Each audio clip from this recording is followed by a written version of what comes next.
राधे राधे। जय श्री कृष्णा। आज मैं आपको इस वीडियो में शनिवार की व्रत विधि और शनिवार की व्रत कथा सुनाती हूँ। सबसे पहले शनिवार की व्रत विधि सुनिए। इस दिन शनि देव की पूजा होती है। काला तिल, काला वस्त्र, तेल, उड़द शनि देव को अति प्रिय है, इसलिए इनके द्वारा शनि देव की पूजा की जाती है। शनि की दशा को दूर करने के लिए यह व्रत किया जाता है। शनि स्तोत्र का पाठ भी विशेष लाभदायक सिद्ध होता है। शनिवार व्रत कथा।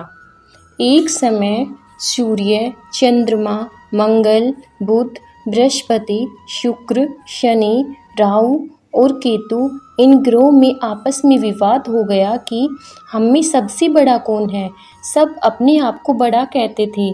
जब आपस में कोई निश्चय न हो सका तो सब आपस में झगड़ते हुए देवराज इंद्र के पास गए और कहने लगे कि आप सब देवताओं के राजा हैं, इसलिए आप हमारा न्याय करके बतलाएं कि हम 9 ग्रहों में सबसे बड़ा ग्रह कौन है। देवराज इंद्र देवताओं का प्रश्न सुनकर घबरा गए और कहने लगे कि मुझ में यह सामर्थ्य नहीं है कि मैं किसी को बड़ा या छोटा बतला सकूं। मैं अपने मुख से कुछ नहीं कह सकता। हाँ, एक उपाय हो सकता है। इस समय पृथ्वी पर राजा विक्रमादित्य दूसरों के दुखों का निवारण करने वाले हैं, इसलिए आप सब मिलकर उन्हीं के पास जाएं, वहीं आपके विवाद का निवारण करेंगे। सभी ग्रह देवता देवलोक से चलकर भूलोक में जाकर राजा विक्रमादित्य की सभा में उपस्थित हुए और अपना प्रश्न राजा के सामने रखा। राजा विक्रमादित्य ग्रहों की बात सुनकर गहरी चिंता में पड़ गए कि मैं अपने मुख से किसको बड़ा और किसको छोटा बतलाऊं। जिसको छोटा बतलाऊंगा वही क्रोध करेगा। उनका झगड़ा निपटाने के लिए उन्होंने एक उपाय सोचा और सोना, चांदी, कांसा, पीतल, शीशा, रागा, जस्ता, अभ्रक और लोहा 9 धातुओं के 9 आसन बनवाए। सब आसनों को क्रम से जैसे सोना सबसे पहले और लोहा सबसे पीछे बिछाया गया। इसके पश्चात राजा ने सब ग्रहों से कहा कि आप सब अपना अपना आसन ग्रहण करें। जिसका आसन सबसे आगे वह सबसे बड़ा और जिसका आसन सबसे पीछे वह सबसे छोटा जानिए। क्योंकि लोहा सबसे पीछे था और वह शनि देव का आसन था, इसलिए शनि देव ने समझ लिया कि राजा ने मुझको सबसे छोटा बना दिया है। इस निर्णय पर शनि देव को बहुत क्रोध आया। उन्होंने कहा कि राजा, तू मेरे पराक्रम को नहीं जानता। सूर्य एक राशि पर 1 महीना, चंद्रमा 2.25 महीना 2 दिन, मंगल 1.5 महीना, बृहस्पति 13 महीना, बुध और शुक्र 1-1 महीने विचरण करते हैं, परंतु मैं एक राशि पर 2.5 वर्ष से लेकर 7.5 वर्ष तक रहता हूँ। बड़े बड़े देवताओं को भी मैंने भीषण दुख दिया है। राजन सुनो, श्री रामचंद्र जी को 7.5 आई और उन्हें वनवास हो गया। रावण पर आई तो राम ने वानरों की सेना लेकर लंका पर चढ़ाई कर दी और रावण के कुल का नाश कर दिया। हे राजन, अब तुम सावधान रहना। राजा विक्रमादित्य ने कहा, जो कुछ भाग्य में होगा देखा जाएगा। इसके बाद अन्य ग्रह तो प्रसन्नता के साथ अपने अपने स्थान पर चले गए, परंतु शनि देव क्रोध के साथ वहां से सिधारे। कुछ काल व्यतीत होने पर जब राजा विक्रमादित्य को 7.5 की दशा आई तो शनिदेव घोड़ों का सौदागर बनकर अनेक सुंदर घोड़ों के सहित राजा विक्रमादित्य की राजधानी में आए। जब राजा ने घोड़ों के सौदागर के आने की खबर सुनी तो अपने आशुपाल को अच्छे अच्छे घोड़े खरीदने की आज्ञा दी। आशुपाल ऐसी अच्छी नस्ल के घोड़े देखकर और उनका मूल्य सुनकर चकित हो गया और तुरंत ही राजा को खबर दी।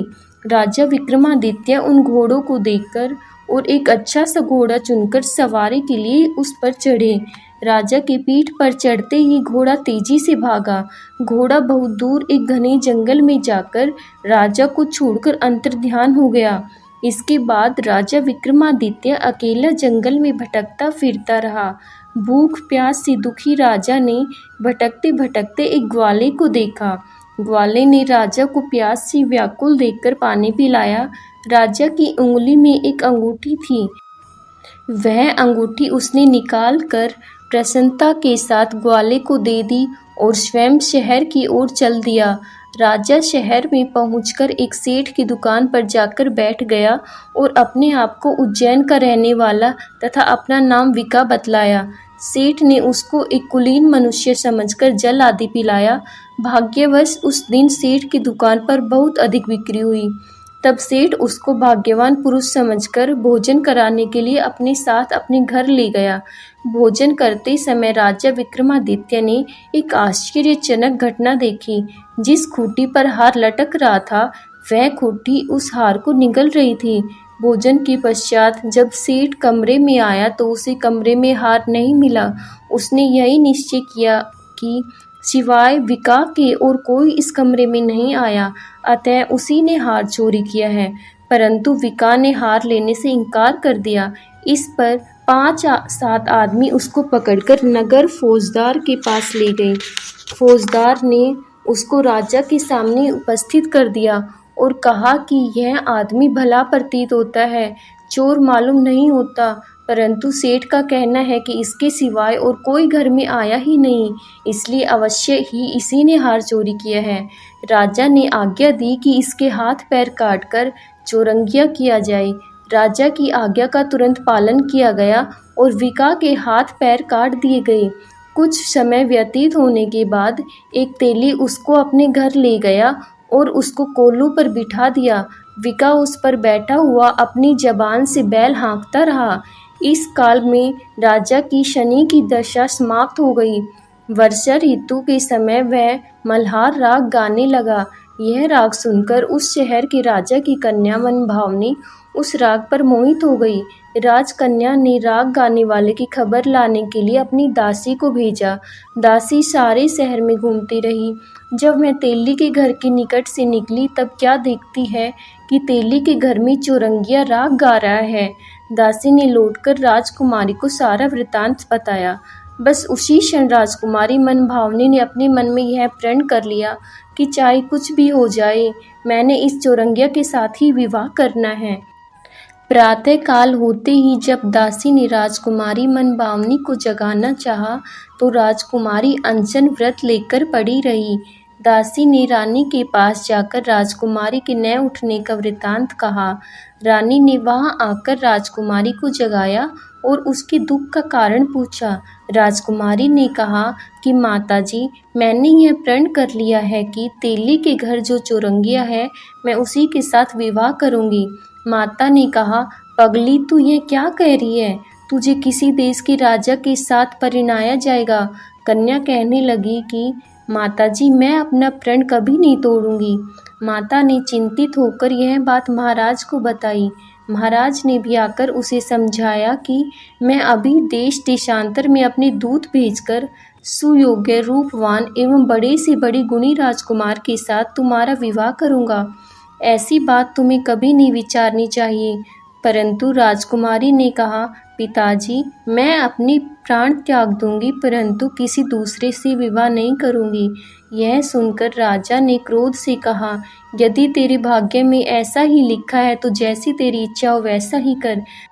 राजा ने तेली को बुलाकर कहा कि तेरे घर में जो चौरंगिया है उसके साथ मैं अपनी कन्या का विवाह करना चाहता हूँ। तेली ने कहा, महाराज, यह कैसे हो सकता है? कहाँ आप हमारे राजा और कहाँ मैं एक नीच तेली।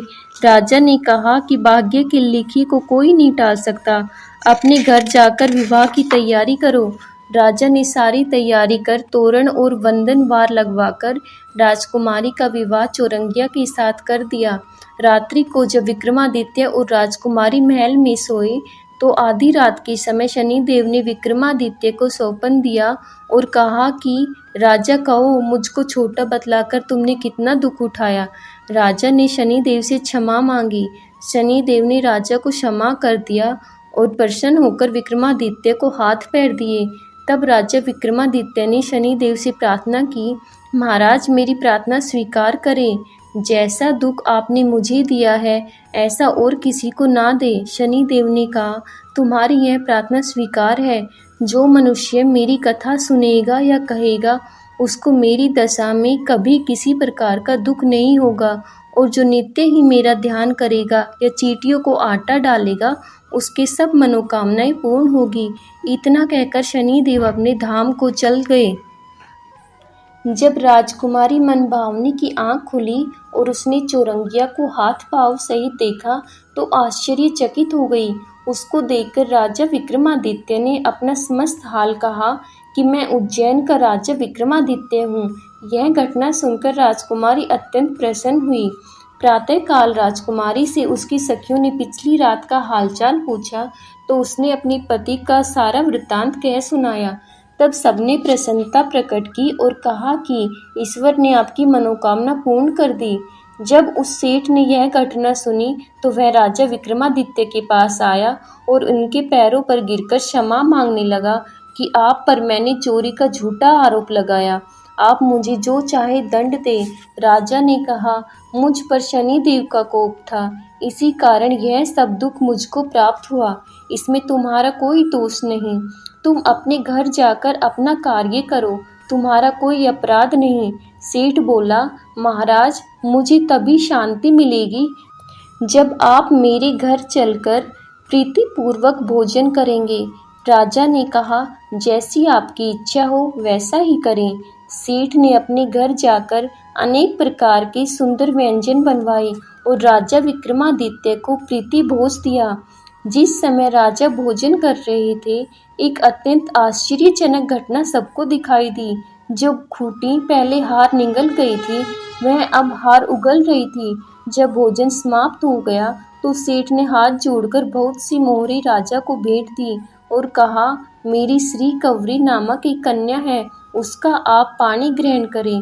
राजा विक्रमादित्य ने उसकी प्रार्थना स्वीकार कर ली। तब सेठ ने अपनी कन्या का विवाह राजा के साथ कर दिया और बहुत सा दान दहेज आदि दिया। कुछ दिन तक उस राज्य में निवास करने के पश्चात राजा विक्रमादित्य ने अपने ससुर राजा से कहा कि अब मेरी उज्जैन जाने की इच्छा है।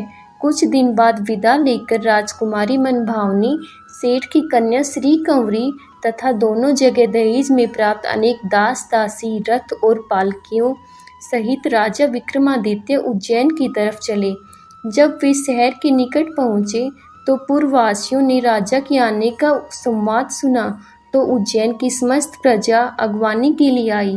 प्रसन्नता से राजा अपने महल में पधारे। सारे नगर में भारी उत्सव मनाया गया और रात्रि को दीपमाला की गई। दूसरे दिन राजा ने अपने पूरे राज्य में यह घोषणा करवाई कि शनिदेव सब ग्रहों में सबसे बड़े हैं। मैंने इनको छोटा बतलाया, इसी से मुझको यह दुख प्राप्त हुआ। इसी प्रकार सारे राज्य में सदा शनि देव की पूजा और कथा होने लगी। राजा और प्रजा अनेक प्रकार के सुख भोगती रही। जो कोई शनि देव की इस कथा को पढ़ता या सुनता है, शनि देव की कृपा से उसके सब दुख दूर हो जाते हैं। व्रत के दिन शनि देव की कथा को अवश्य पढ़ना चाहिए। बोलो शनि भगवान की जय।